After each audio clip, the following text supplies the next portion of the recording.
오늘부터 홍춘 컨딩 여행하는 사람 예알입니다.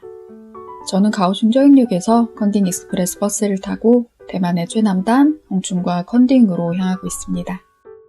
3박 4일 동안 두 도시를 여행할 계획이에요. 오후 2시 반 버스를 타고 가오슝에서 출발. 가오슝 저행역에서 홍춘 버스터미널까지는 약 2시간 걸렸어요. 어느덧 해가 퇴근 준비를 하는 오후 5시경. 숙소에 짐 두고 늦은 점심 겸 저녁 먹을게요. 홍춘에서 로컬 관광객 모두에게 인기 많은 오리국수 맛집을 찾았습니다. 구글 맵평이 무려 3,000개가 넘어요. 어떤 걸 주문할까 고민하다가 구글 번역 앱으로 추천이라고 적어 보여드리니 국수를 권해주셔서 그걸 주문하고 구글 맵 리뷰에 가장 후기가 많았던 곁들이인 이 찹쌀밥을 선택했습니다. 국수 가격은 80대만 달러, 곁들이는 20대만 달러였어요. 선불 결제하고 에어컨 시원한 실내로 들어갔습니다.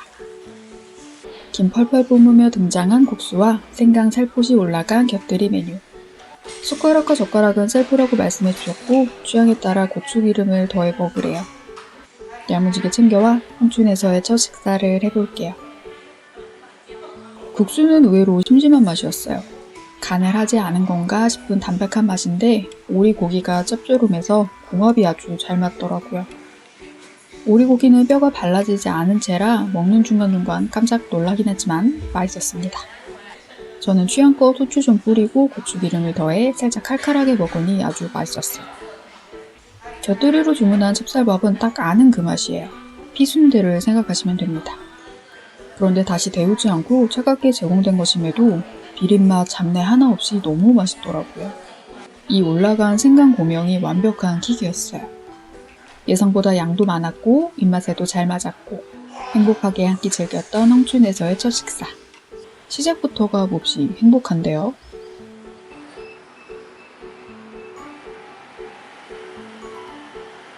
밥을 먹고 카페와 디저트를 먹으려고 체크해두었는데 예상보다 늦게 도착한지라 체크해둔 곳들이 모두 문을 닫았더라고요.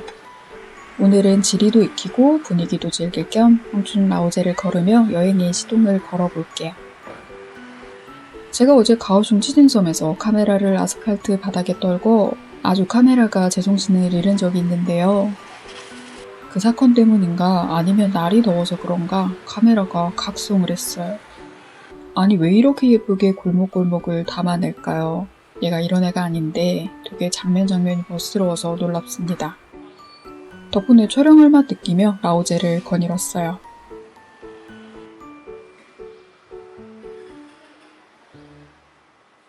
오늘 식사 후 디저트 일정은 건너뛰고 홍춘에서의 첫날이니 기념으로 맥주 한잔 즐길게요. 옛 창고를 개조해 만든 힙하디 힙한 이곳으로 향했습니다. 여기는 저녁 7시에 문을 열어요. 라오제를 돌며 7시가 되길 기다렸다가 들어서려는데 아니 길 한복판에 커다란 댕댕이가 있는 거예요. 전 길댕댕이를 엄청나게 무서워하는지라 이 길을 건너갈 용기가 나지 않더라고요. 어쩌지 고민하다가 괜히 동네 한 바퀴 돌기로 했습니다. 한 바퀴 돌 때까지 댕댕이가 길을 안 비키면 그냥 이곳은 내일 방문해야지 하고요. 쓸데없이 체력을 소비하며 다시 골목으로 들어서니 아주 조금 옆으로 비켜도 있더라고요. 저 댕댕이 친구는 저에게 관심이 1도 없지만 관심이 있건 없건 제가 무서운 건 마찬가지죠. 굉장히 조심조심 빠르게 이동했습니다. 와, 말 그대로 개무서웠어요.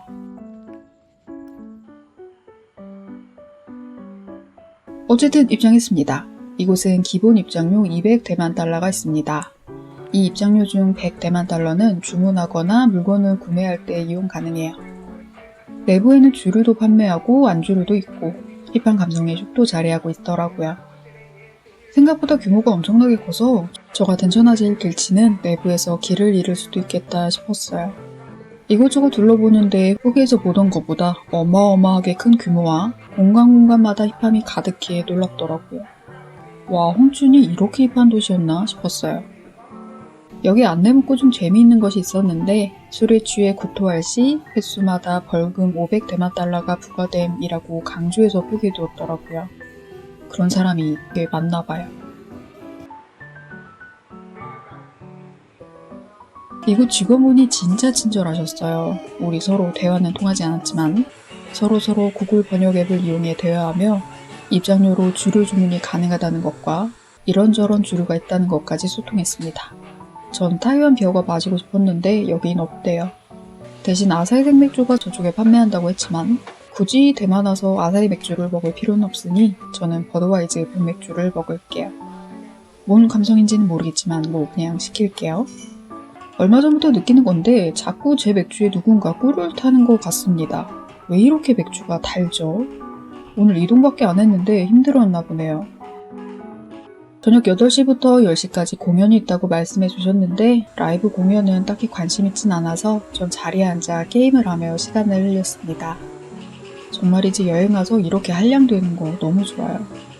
그런데 야외고 모기의 최혈액형 보유자여서인지 모기들이 슬금슬금 저를 노리기 시작하더라고요.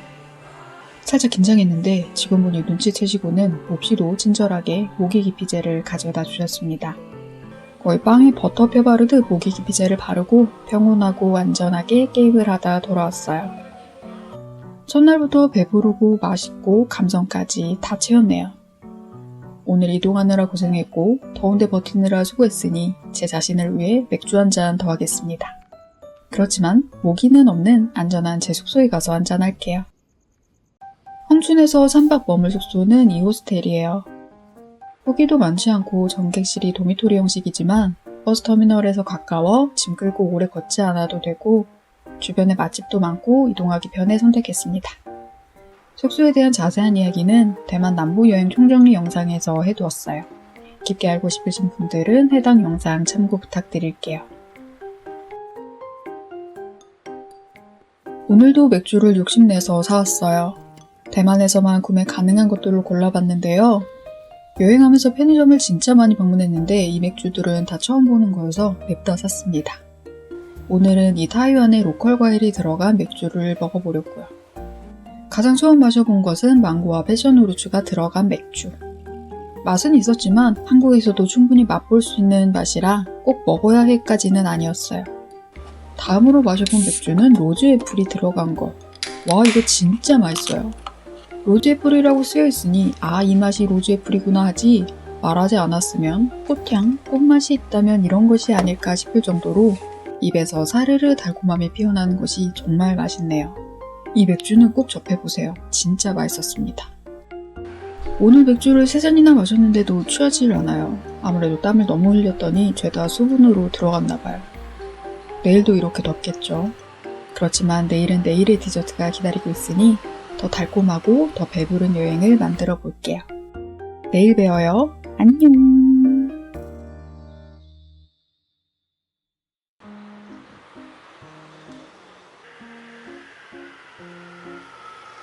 헝춘에서의 첫 아침입니다. 오늘도 날씨가 어마어마하네요. 대만 최남단은 정말이지 상상 그 이상의 날씨입니다. 조금이나마 태양을 피해보고자 양산 쓰고 아침 먹으러 갑니다. 오늘 아침은 간단하게 대만식 팥빵인 총饼을 먹을 거예요. 남문 근처에 오전만 하는 테이크아웃 전문점이 있습니다. 간판부터가 팥빵 전문점임이 보이죠? 가격은 개당 40대만 달러였어요. 의자가 있어서 앉아서 먹어도 되냐고 눈빛을 보냈더니 흔쾌히 먹고 가라는 눈빛이 있어서 먹고 갑니다. 눈빛만 봐도 이제는 알 수 있지 않겠어요? 이 팥빵은 진짜 어마어마하게 맛있어요. 빵은 마치 모닝빵처럼 부드러우면서도 쫄깃하고 파의 향긋한 풍미와 대만 특유의 향신료, 후추가 맛과 향을 더해줘서 느끼하지도 않고 너무 맵지도 않고 파를 사랑하는 저에게는 너무나도 완벽한 아침이었습니다. 지금까지 대만에서 먹은 것 중 얘가 1등이에요. 맛있어서 기쁘니 신나는 발걸음으로 카페에 갈게요.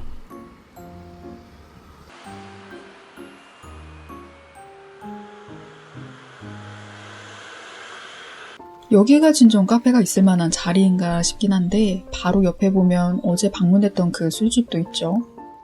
헝춘 야시장에 열리는 주차장으로 쑥 들어가면 커다란 나무 한 그루와 무너져 내려가는 듯한 외관의 낡은 집 한 채가 나옵니다. 이곳이 바로 오늘의 카페예요. 구글맵형 모든 사람들이 위치 찾기 힘들었다 라고 하는데요. 포기하지 말고 주차장 끝으로 들어오면 됩니다. 반쯤 무너진 주택을 개조해 만든 개성 넘치는 카페예요. 워낙 예쁘고 독특해서 웨이팅도 엄청나다고 하더라고요. 그리고 여기는 1인 200대만 달러 이상 주문해야 해요. 그것도 참 엄청나죠. 음식평은 호불호가 많이 갈리더라고요. 저는 가장 무난한 커피를 마시려고 합니다. 아니 그런데 아메리카노는 또 한만 가능하대요. 그래서 콜드브루 아이스를 주문하고 부족한 금액은 우롱차를 베이스로 한 빵을 시켰어요. 내려놓은 커피에 물과 얼음만 넣으면 되는 콜드브루 아이스와 진열장에 있는 빵만 꺼내면 완료인 저의 제공 메뉴는 의외로 늦고도 늦게 나와 좀 의아했습니다. 이렇게 늦어서 웨이팅이 긴 건 아닐까 하는 생각이 들었어요. 뭐 어쨌든 예상보다 커피도 디저트도 맛있었어요. 커피는 굉장히 진해서 저는 물을 살짝 탔습니다. 아주 깔끔하니 좋더라고요. 디저트도 차의 풍미가 가득한 것이 커피랑 잘 어울렸어요. 다행스럽게도 공간만큼이나 맛도 좋았습니다. 오늘같이 더운 날 야외 활동을 할 엄두가 나지 않아요. 그래서 컨딩의 대표 명소인 국립해양박물관에서 가장 더운 시간을 보내려고 합니다. 버스 배차 시간은 꽤나 길어서 시원한 카페에서 대기하다가 헝준 버스터미널로 향했어요. 버스 오기까지 조금 시간이 남아 건너편에서 간단하게 과일 주스 한 잔 사가려고요. 가오슝 루이어 야시장에서 패션 프루츠 주스가 너무너무 맛이 없어서 그 이후론 편의점에서 아이스티 종류만 사먹고 있었는데요. 뭔가 약간은 허기를 채울 수 있는 걸 먹고 싶어서 망고 주스 한 잔을 샀습니다. 만드는 과정을 살짝 보았는데 과육이 그리 많이 들어가지는 않지만 시럽, 물, 얼음뿐인 루이어 야시장보다는 나았어요. 망고 맛도 아주 진하게 나더라고요. 간식과 주스를 들고 국립해양박물관으로 향합니다. 빨리 이 주스를 텀블러에 넣어야 하는데 마음이 조마조마하네요. 박물관 도착하자마자 냅다 텀블러에 옮겼어요. 아, 뿌듯하네요. 이 더운 도시를 이길 달콤하고 시원한 연료가 되어줄 거예요. 국립해양박물관은 한때 세계에서 가장 큰 규모였고 지금은 대만에서 가장 큰 해양박물관이라고 합니다. 저는 수족관이나 이런 박물관 여행은 크게 선호하진 않은 편이지만 결론부터 이야기하자면 정말 재밌었어요. 와, 이렇게도 엄청나게 만들 수 있구나 놀라웠습니다.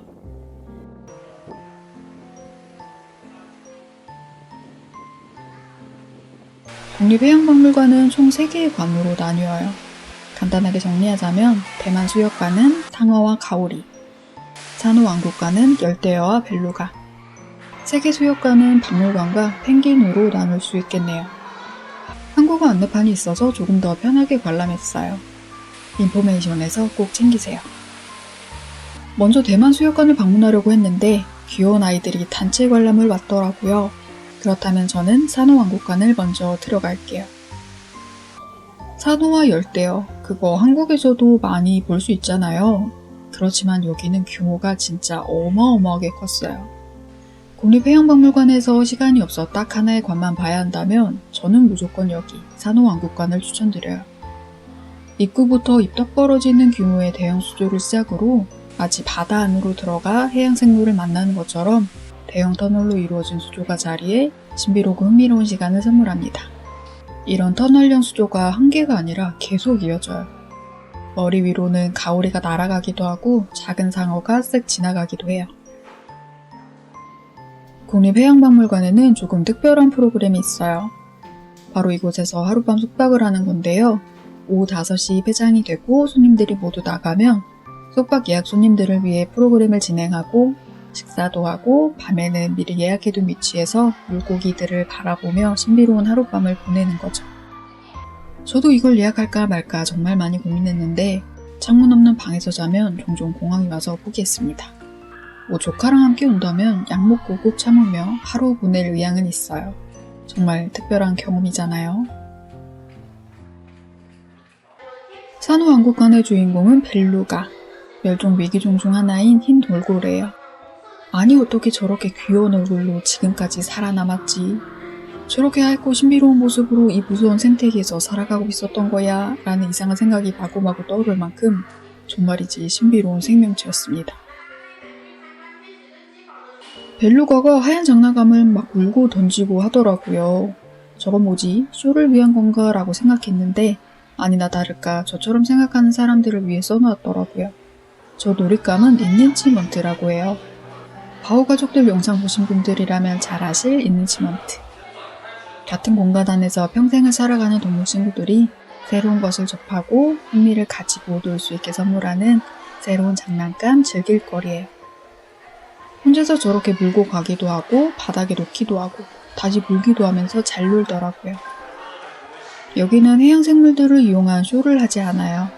정해진 시간에 먹이 주는 것을 관람할 수 있는 타임테이블만 있어요. 세상 모든 동물 친구들을 사랑하고 우서워하는 저는 마음이 불편한 쇼보다 이런 모습이 훨씬 좋더라고요. 저 벨루가 친구도 스트레스 덜 받고 오래오래 살았으면 좋겠어요. 와, 산호왕국관 하나 봤는데 너무 힘들어요. 잠깐 앉아서 망고 주스랑 월병 하나 먹을게요. 오늘이 대만 여행 5일차인데 벌써 체력이 달립니다. 아침엔 체력 부족으로 인한 손떨림이 있더라고요. 아이고, 더 단 거 많이 먹어야겠어요. 헛소리 그만하고 대만 수족관으로 향할게요. 이곳은 뭐 저수지에 사는 친구들, 그리고 정해진 시간에 해양생물을 만져볼 수 있는 터치풀 이런 것이 자리합니다. 큰 관심은 없어서 빠르게 이동했어요. 그나저나 눈이 너무 아파요. 야외 햇볕은 미친 듯이 눈부신데 수족관만 들어오면 어두침침하고 그 와중에 일부 수족관은 너무 밝고 시력이 절로 감퇴하는 것을 느낍니다.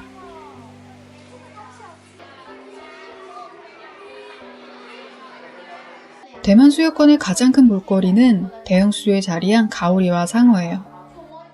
이렇게나 커다란 대형 수조가 자리에 팔랑팔랑 날아다닌 듯한 가오리도 만날 수 있고 늠름하게 헤엄치는 상어와도 인사할 수 있어요. 아주 멋지네요.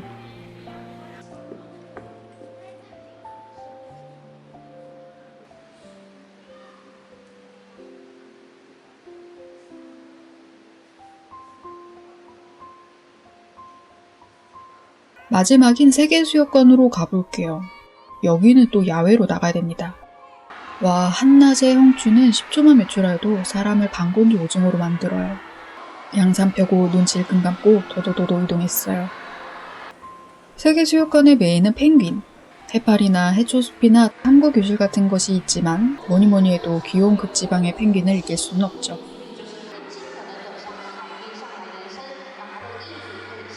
지방의 이 친구들은 진짜 어마어마하게 추운 곳에서 살고 있었어요. 아까 말씀드렸던 박물관에서 하룻밤 자는 체험 중 펭귄 옆에서 자는 선택지도 있거든요. 와, 여기서 자려면 겨울 롱패딩 챙겨와야 할 것 같네요. 펭귄들은 몹시도 귀엽고 사랑스럽습니다. 아니, 저거 모형 아냐 했는데 팔딱팔딱 뛰고 수영도 하고 도리도리도 하는 것이 인형 따윈 비교도 되지 않을 귀여움이 있더라고요.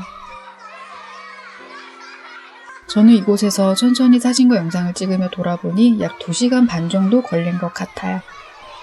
다음 버스를 확인하니 약 30분 정도 남았네요. 그렇다면 전 기념품 숍을 둘러보겠습니다.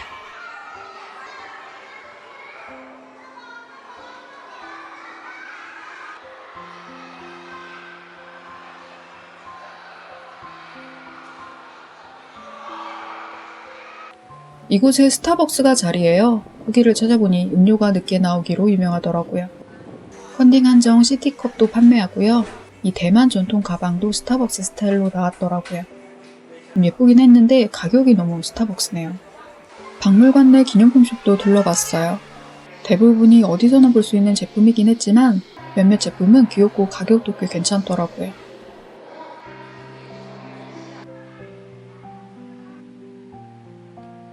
그 중에서 가장 예뻤던 것은 이거. 우드블라이프와 콜라보해서 나온 제품인가봐요. 박물관에서 만날 수 있는 해양 친구들을 담은 오르골 사진 액자 등등도 있었어요. 아주 귀엽네요. 저는 3시 15분 버스를 타고 다시 형춘으로 향해요. 생각해보니 저 오늘 팥빵, 우롱차빵, 커피 한 잔 먹고 버텼더라고요. 빨리 밥을 먹어야겠어요.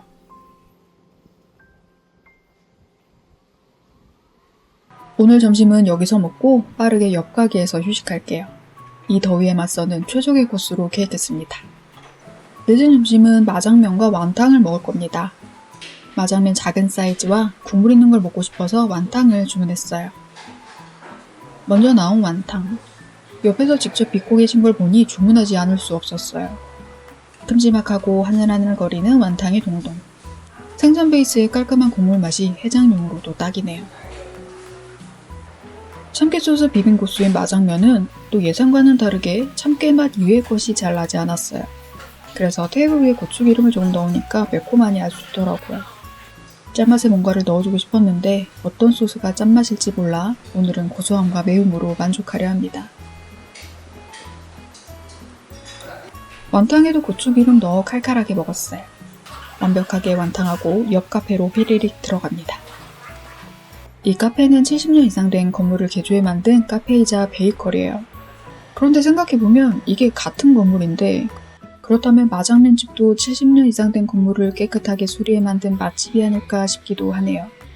뭐 그렇지만 여기는 이렇게도 멋들어지고 감성 넘치게 완성됐으니 인정입니다. 이곳 역시 아까 다녀온 카페처럼 1인 최소 주문 금액이 있습니다. 평일의 경우 1인 120대만 달러 이상으로 1시간 이용 가능하고 1시간 이후부터는 분당 1대만 달러가 부과되는 형식이에요. 주말에는 90분 제한이라고 합니다. 저는 며칠째 잠을 못 자고 있어서 더 이상 커피 마시면 오늘도 못 잘 테니 커피 그만 마시고 음료 한 잔 주문할게요. 귀여운 젤리곰이 올라간 무화과 의대를 주문했습니다. 그리고 저에게는 70분간의 자유가 주어졌어요. 탄산에 무화과잼, 젤리, 얼음만 넣으면 되는 음료인데 제가 이 모든 공간의 사진과 영상을 다 찍고 게임까지 몇 판 한 후에야 음료가 나왔습니다. 한국이 너무 빨리빨리의 민족이었던 걸까요? 조금 더 느긋하게 마음을 가져볼게요. 그래도 음료 비주얼은 상당히 예쁘네요.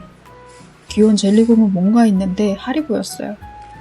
아니 뭐 굳이 하리보를 넣고 싶었는데 이게 또 피곤할 때 하나씩 꺼내 먹으니까 그렇게 맛있네요. 이 레시피를 만드신 분 감사합니다. 음료 맛은 뭐 딱 상상하는 그 맛이에요. 적당히 달콤한 무화과잼에 탄산수. 재미삼아 건져 먹는 하리보 젤리. 뭐 맛있긴 했습니다. 사실 뭐 이런 공간에서 마시면 뭔들 맛없겠어요.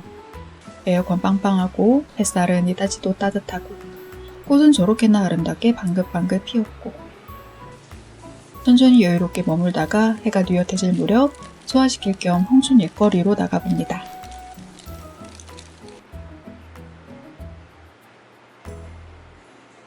게스트하우스의 호스트분에게 연락이 왔어요. 내일 토요일 홍춘 북문 근처에 축제가 열린대요. 제가 머무는 숙소는 남문 근처라 이 근방의 맛집과 카페만 체크해 두었거든요.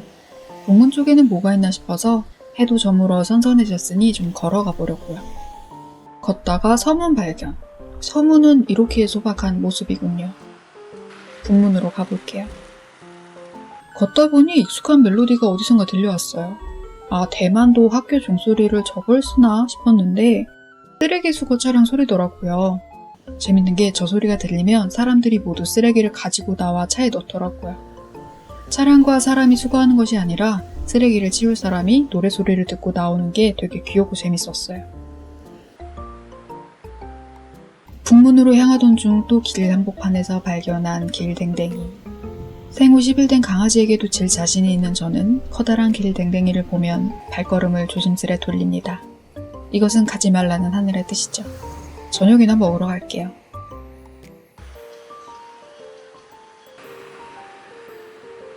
홍춘에서 가장 유명한 만두 맛집을 찾았어요. 갑작스럽게 고백하자면 여기는 제가 지금껏 먹었던 대만 음식 중 가장 제 입맛에 맞고 맛있었던 곳입니다. 아, 정말이지 한 번 더 가고 싶네요. 이곳 역시 대화는 통하지 않았지만 눈빛과 손짓으로 주문과 계산 모두 끝냈습니다. 만두는 개당 7대만 달러라는 독특한 시스템. 만두 10개 주문했고요. 곁들이로는 중국식 오이 피클을 선택했어요. 식기와 찍어 먹을 간장은 셀프입니다. 제가 멍하니 앉아있다가 일어서자 사장님께서 바로 눈치채시곤 저쪽이라고 손짓하시더라고요. 역시 눈빛과 손짓은 세계 만국 공통어예요. 여기 간장은 조금 단 편이고요. 여기에 간마늘, 고추, 파를 더하면 맵단짠의 미친 완성이 됩니다. 뜨끈뜨끈한 만두 등장. 여기는 찐만두가 아니라 물만두예요. 예전에는 찐만두도 판매했던 것 같은데 메뉴판에는 X 표시가 되어 있더라고요. 딱 보기에도 두툼해 보이는 만두피. 저는 이 두툼하고 쫄깃한 만두피를 엄청 좋아해요. 단순하게 턱도 없이 피는 그런 밀가루가 아니라 찰지게 반죽에 쫄깃한 그 밀가루의 식감. 거기에 완벽한 간의 고기가 듬뿍 들어간 것이 진짜 맛있더라고요. 여기에 마늘의 민족은 간마늘을 올립니다. 와, 이렇게 먹으면 맛이 없을 수가 없죠. 오이 피클은 살짝 단편이었어요. 짭조름하면서도 단데 아삭한 오이의 식감이 더해져 만두의 느끼함을 한 번에 잡아주더라고요. 그렇지만 마늘의 민족은 여기에 한술 더하죠. 간장에 곁들였던 마늘을 오이 피클에 더하면 그것은 한국인 입맛, 취향, 마음 모두 저격하는 완벽한 오이 무침이 되는 것 아니겠습니까? 아, 정말 행복하고 완벽한 한 끼였어요. 여기는 고민하다가 한 번 더 올 의향이 있습니다. 행복 가득 채우고 오늘은 조금 일찍 숙소로 돌아가요. 게스트하우스 숙박의 가장 큰 즐거움, 그것은 바로 빨래 아니겠습니까? 오늘은 밀렸던 빨래를 신나게 돌릴 거예요. 내일부터는 뽀송뽀송한 옷가지들을 선택해서 입을 수 있겠군요. 무더위를 이길 뽀송한 행복함으로 내일 만나요. 그때까지 평화롭게 누워있는 하루만 되시길 바랄게요. 그럼